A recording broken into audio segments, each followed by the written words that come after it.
Мої вітання, привітання усім.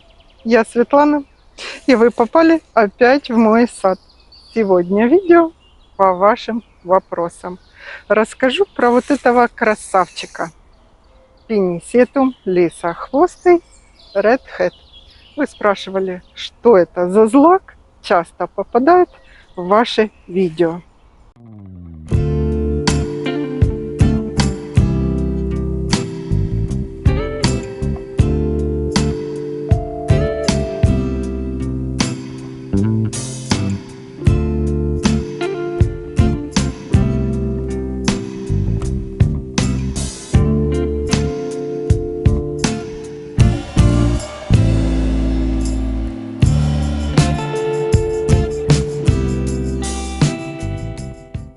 Это пинисетум.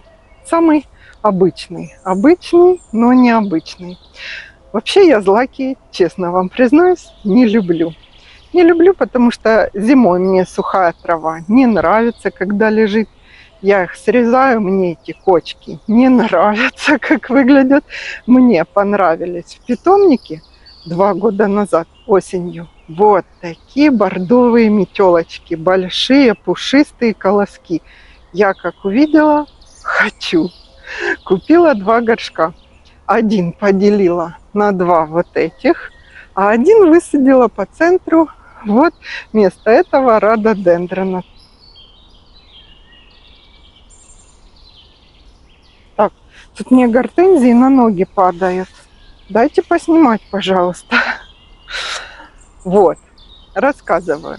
У меня пинисетум, мне просто повезло. Я не очень со злаками дружу и разбираюсь. Просто захотелось вот такие колоски. Спросила, в питомнике у менеджера агрессивный он или нет. Как говорю, повезло. Он не агрессивный.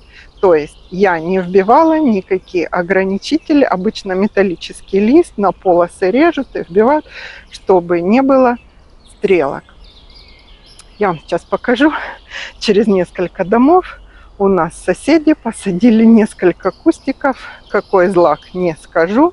Но что произошло за 2 года? Показываю. Ну, а мой злак, как я сказала, пинисетум лисохвостый Red Hat, совершенно не агрессивный. Единственное, эта куртина разрастается и будет большая. То есть его желательно раз там хотя бы в 5 лет делить. Как он делится? Делится обычно, разрезается ножом, как я сделала. Разрезала просто ножом вот этот куст, который вот тут центральный, целый. А вот эти 2 это разрезанный один. Я покупала 5-литровый, по-моему, или 3-литровый горшок, не помню. Просто вот так распилила. Корневая система у этого злака и вообще у злаков мачковатая и очень плотная. Не бойтесь, прямо по корням, вот так вот, если вы захотите поделить. Но этот же придется отделить когда-нибудь, потому что он разросся сильно уже. Ну, я еще 2 года подожду, мне некуда сажать. Чем вообще хороши злаки, декоративные травы? Чем они хороши? Визуальное прямо наслаждение какое-то получаешь, когда эти метелочки пушистые смотришь, трогаешь, особенно в каплях дождя, они очень красивые. Когда колышется на ветру, это особый релакс такой.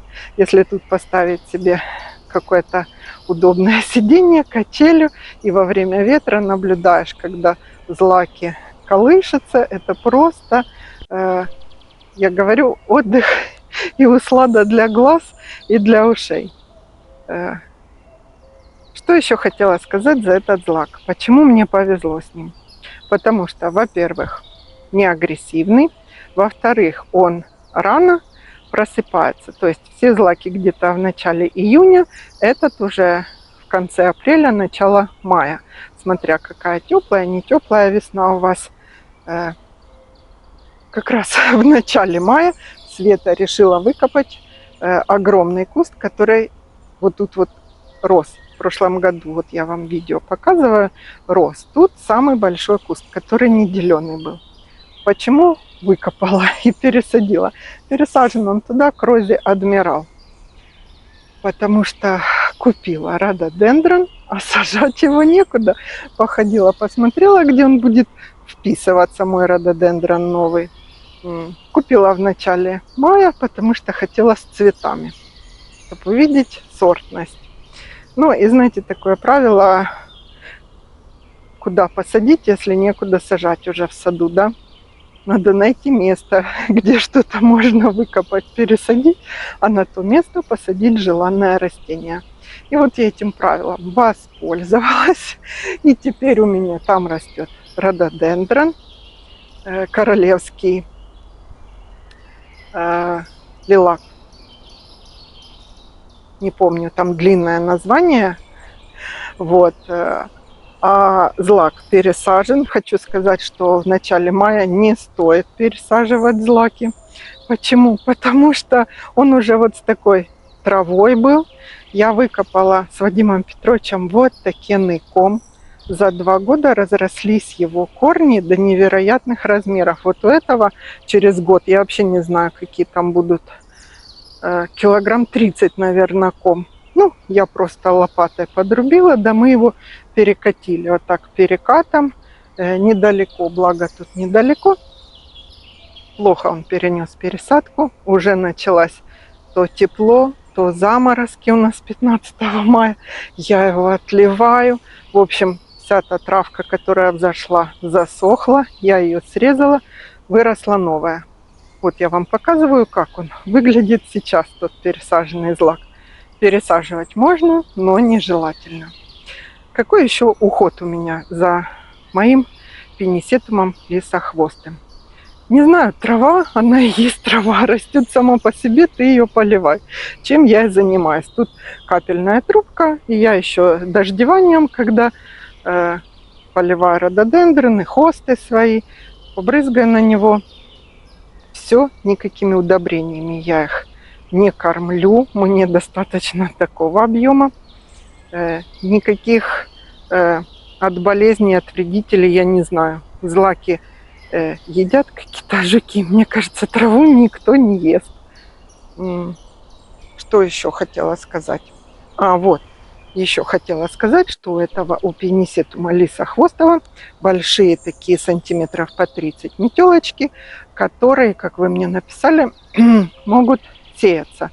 То есть осенью, когда они созреют, разлетаются, ему может насеяться по всему участку.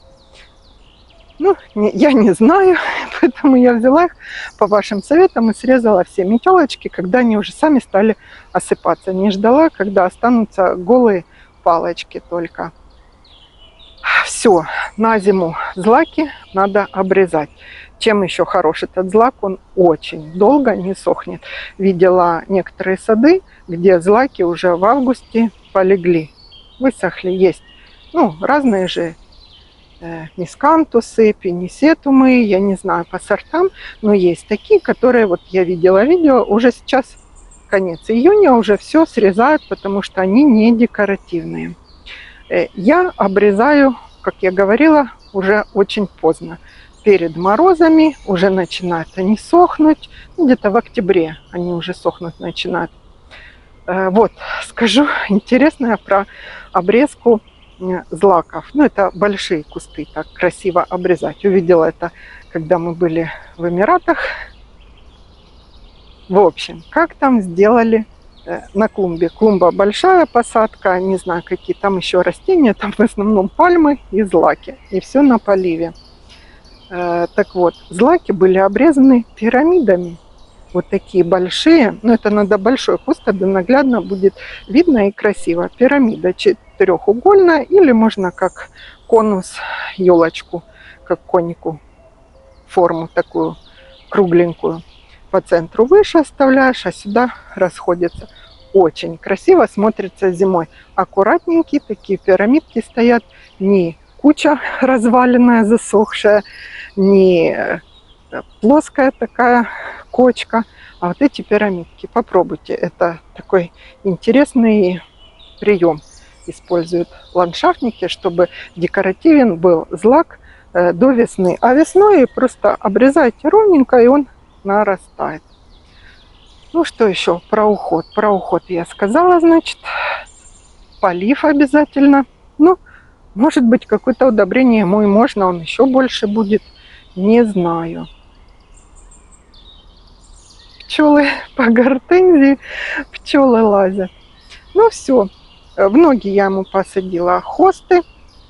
Тут подрастают мои можжевельники, минджулипы. Скоро такие будут.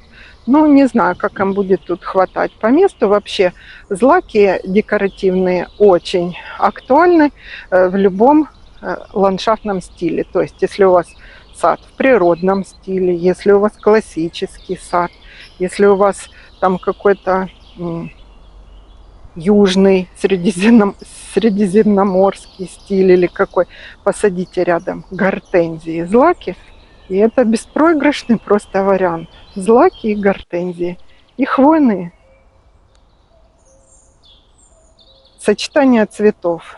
Белый играет с зеленым, выиграв свои.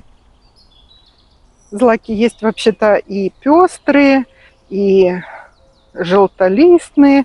Ну, я сказала, что я вообще больше никаких злаков в сад не буду покупать. Почему? Потому что им, во-первых, надо много места. Вот такой куст, а еще больше он разрастется. Это надо такие большие площади иметь. Или один как-то выигрышно посадить среди растений, чтобы на него был акцент, как акцентным. Ну, я вам буду показывать его еще на прогулках. Задавайте вопросы про злаки и про все вообще. Пинисетум лисохвостый, Red Hat. Все, до встречи в следующем видео. Приходите еще в мой сад. Всего хорошего.